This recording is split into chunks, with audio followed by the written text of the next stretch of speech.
falar de duas cidades-estado. Uma sociedade de guerreiros, forjada na mais pura disciplina. A outra, o lugar que viu nascer a democracia e a filosofia.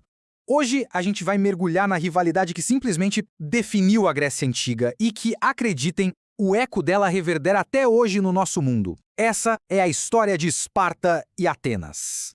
Olha, pra gente entender essa rivalidade, é só olhar pra base de cada uma, sabe?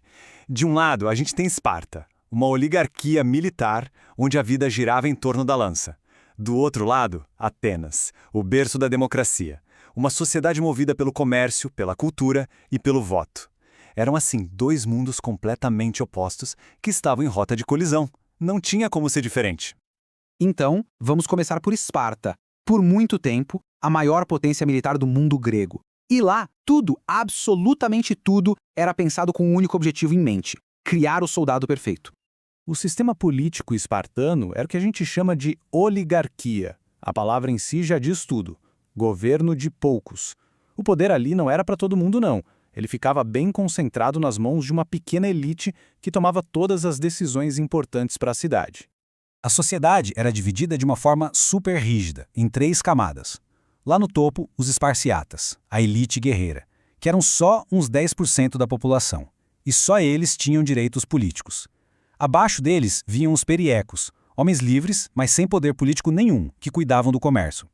E na base da pirâmide, os ilotas, servos do Estado que trabalhavam na terra e viviam sob uma opressão constante, o que fazia deles uma ameaça permanente de revolta.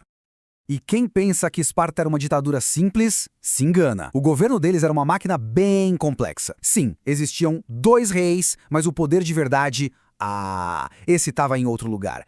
Era a Gerúsia, um conselho de anciãos que propunha as leis e, acima de todo mundo, o Eforato. 5 supervisores que, na prática, governavam a cidade. E a Assembleia de Cidadãos? Bom, eles podiam até votar, mas propor alguma coisa, jamais. Mas e como é que se criava essa máquina de guerra que era o exército espartano? Bom, o processo era brutal e durava a vida inteira sem exagero. Imagina só, com 7 aninhos de idade, um menino era arrancado da família para começar um treinamento implacável. Os pilares eram disciplina, dor e uma obediência cega. O objetivo era um só: forjar uma máquina de guerra humana. Um soldado que ia servir o Estado até os 60 anos de idade. É uma vida inteira dedicada a isso.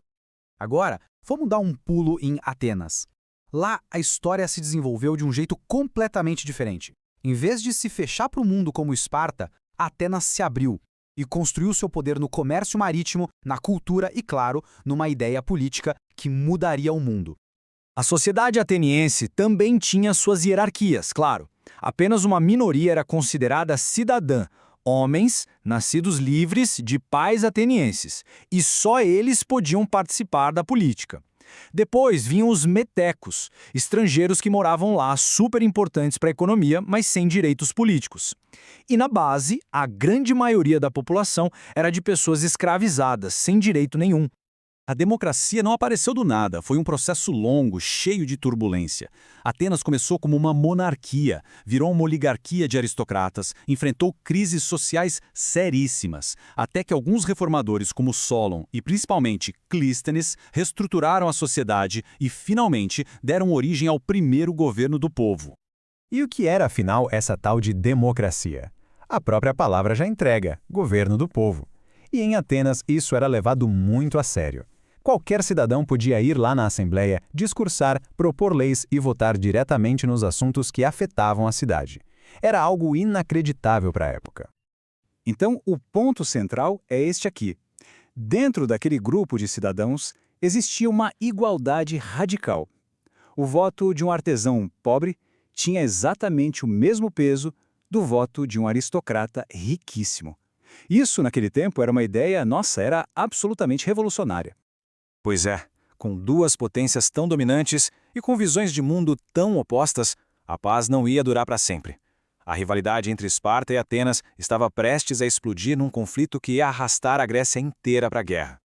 E essa rivalidade acabou dividindo o mundo grego em 2. De um lado, Atenas, que formou a Liga de Delos, um império marítimo para expandir a democracia. Do outro, Esparta, que criou a Liga do Peloponeso, uma aliança terrestre para defender a oligarquia a qualquer custo. O palco para a guerra civil estava montado. 27. Guardem esse número.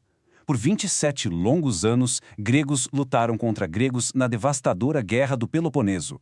Foi um conflito brutal que consumiu gerações e deixou as cidades-estado simplesmente esgotadas.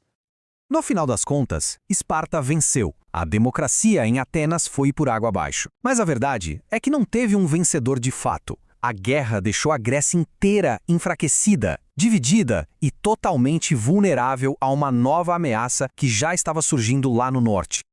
Com as grandes cidades gregas em ruínas, abriu-se um vácuo de poder. E a história, como a gente sabe, detesta um vácuo. Uma nova força estava pronta para ocupar esse espaço. E esse poder veio do norte, da Macedônia, liderada por um rei muito ambicioso, Filipe II. Ele olhou para aquela Grécia enfraquecida pela guerra e não pensou duas vezes. Conquistou tudo, unindo os gregos pela primeira vez sob um único comando, mas não por aliança, e sim pela força bruta.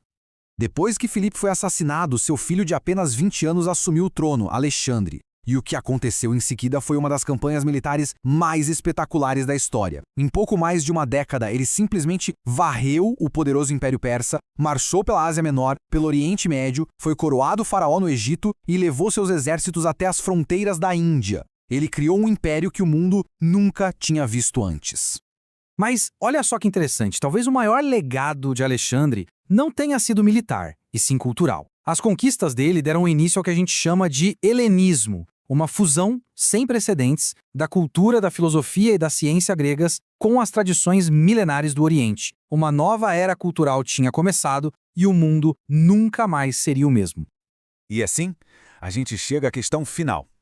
O modelo espartano, com toda aquela disciplina militar, basicamente desapareceu junto com a cidade. Mas as ideias de Atenas, as ideias de democracia, filosofia, arte, elas continuam a ressoar até hoje.